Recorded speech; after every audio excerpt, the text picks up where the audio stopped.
জীবন না খুব কঠিন। না, জীবন কিন্তু খুব কঠিন না, আমরা তাকে কঠিন ভাবি।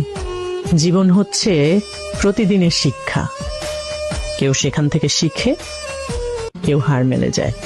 এত কিছু মাঝখানে শান্তি কোথায় পাবো? শান্তি তো কোনো জায়গা না, এটা হচ্ছে একটা ফিলিং বা সিদ্ধান্ত বলতে পারো।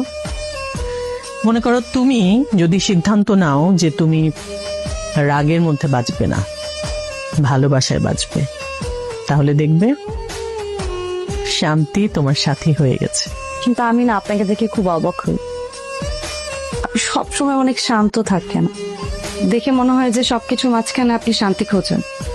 কারণ আমি বুঝে গেছি জীবনে মানুষ কখনো বদলায় না, বদলায় সময়। সেজন্য কোনো মানুষকে চেঞ্জ করার চেষ্টা না করে নিজের ভাবনাকে বদলা।